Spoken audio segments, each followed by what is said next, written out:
Welcome to the comparative test with 8 cameras: D5200, Blackmagic, Nikon D600, Canon 5D Mark III, Canon 500C, Sony f5.5, Red Epic, Alexa Studio.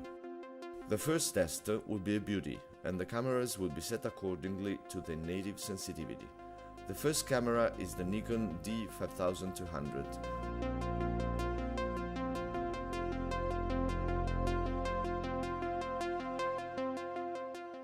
Now we have the Blackmagic with a LUT SMPT 709.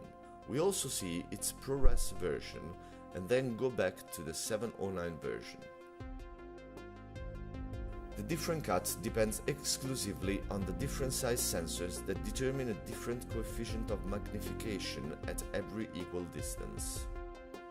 Let's look at them side by side and you can see the different complexion color.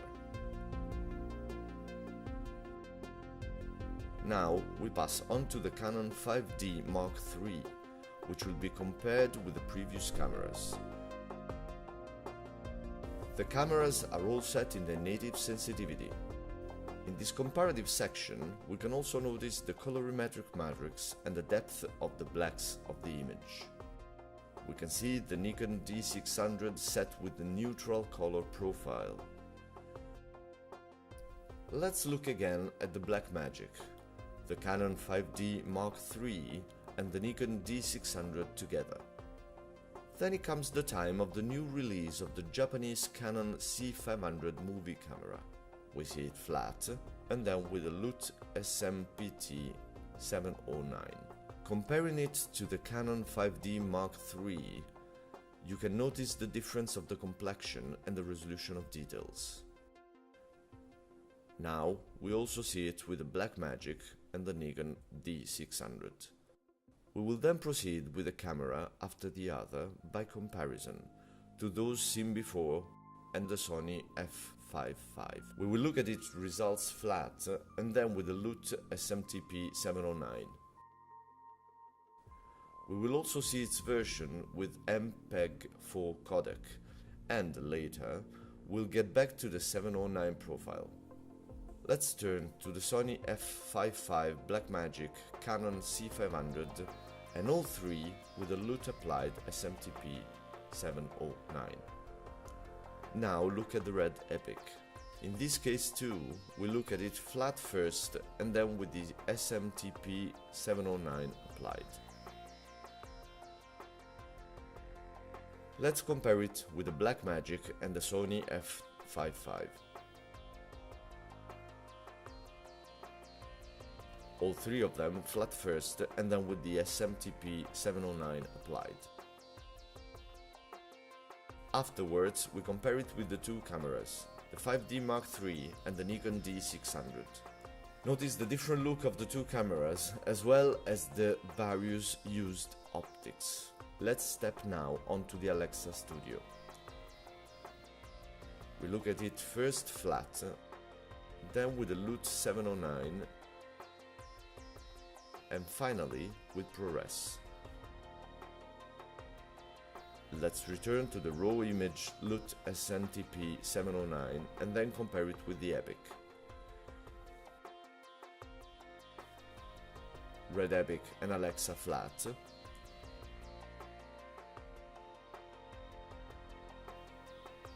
Then we applied the LUT 709. You can notice the diversity of the look of the two cameras.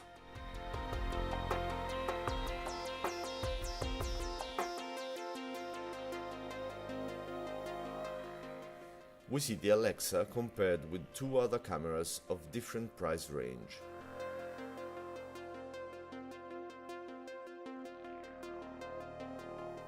Let's now progress to the next step. We set the cameras one by one to 800 ISO and we compare them.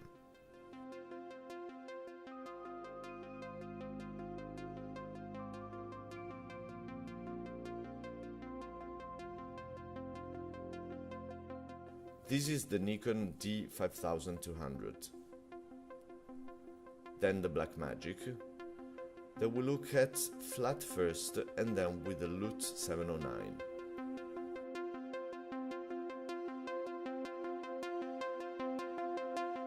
We can see them compared between each other.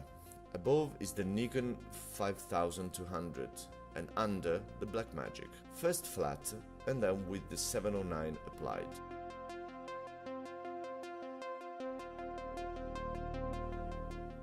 Now the Canon 5D Mark III, bearing in mind that the cameras are set to 800 ISO.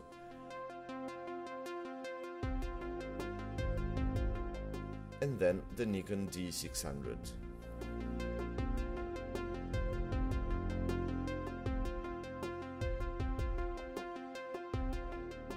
We show them side by side.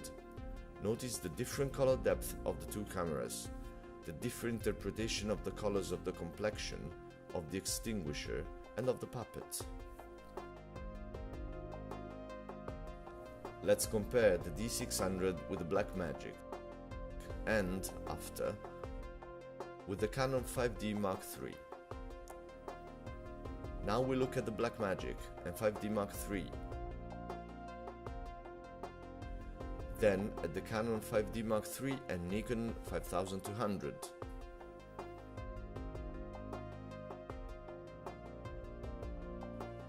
To make a recap and look at them all in parallel, we now examine the 500C flat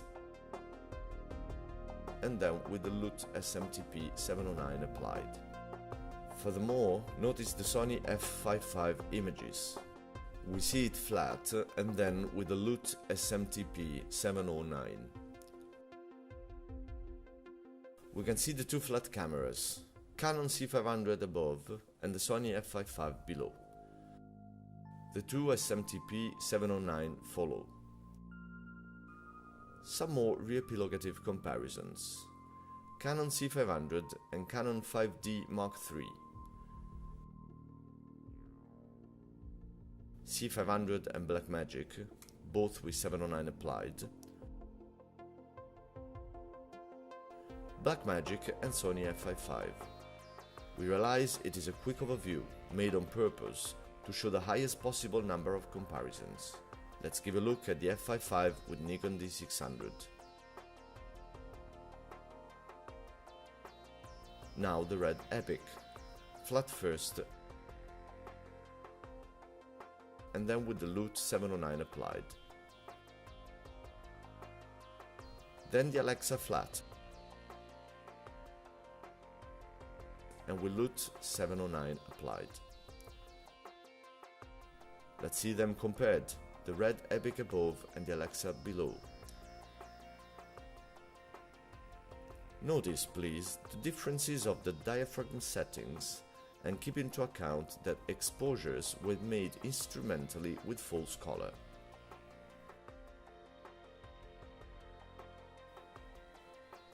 Let's recap now. The Alexa with the 5200, the 5200 with Blackmagic, and with Canon 5D Mark III, 5D Mark III with Nikon D600, Nikon D600 with Canon 500C, and at last the f/5.5 again. We zoomed in post-production some materials shot in large sizes to compare the image resizing. Canon C500 compared with f/5.5 acquired with external support, and Alexa compared with Epic.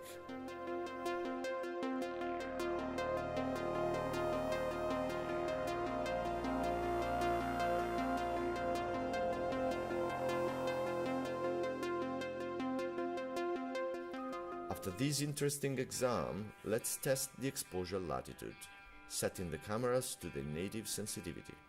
We lighted these two girls and a sign on the bottom set to test the exposure latitude of the cameras. The girl on the right is lighted at f4, the girl on the left at f1.9, and the sign on the bottom at f22. let's see the 5D Mark III compared to the Nikon D600.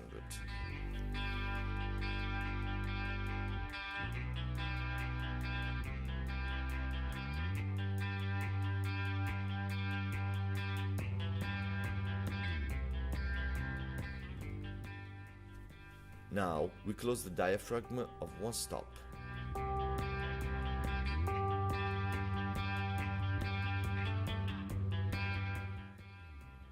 Now let's underexpose of 3 diaphragm stops. Now we overexpose of 3 diaphragm stops.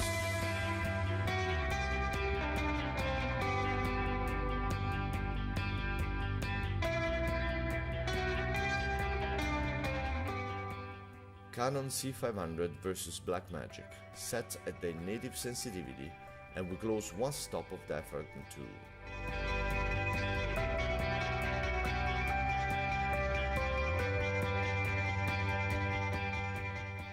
Let's close 3 diaphragm stops.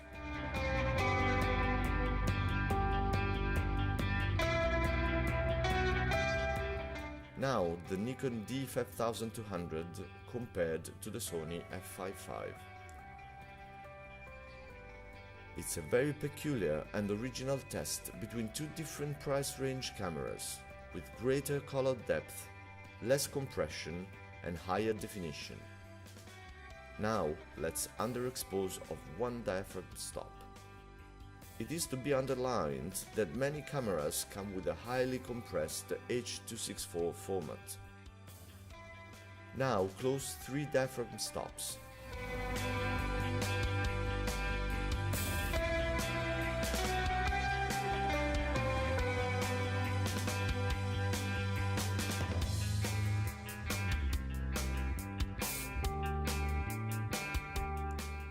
Now, let's compare the Red Epic and the Arri Alexa.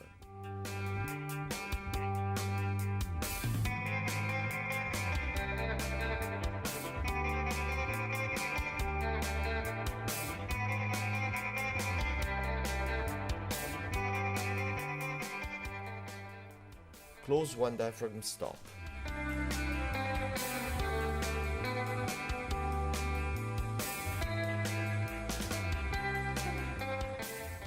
Now close 3 diaphragm stops. Even if it could seem an early evaluation, we can say that the Arri Alexa has appeared to be more noisy than the Epic in this test. In the projection performance instead, the results appear to be the opposite. The Epic showed to be quite noisy. Let's compare now the Arri Alexa with the Canon 5D Mark III, 2 cameras with 2 completely different prices. Afterwards, the 5D Mark III and the Nikon D600, 2 cameras competitors to each other in the same price range. Nikon D600 compared with Canon C500. Now move to the Canon C500 and compare it to the Blackmagic, 2 cameras in RAW mode, to both of which a LUT 709 was applied.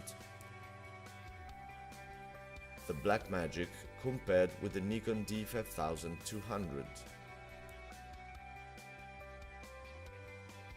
Nikon D500 compared with the Sony f5.5.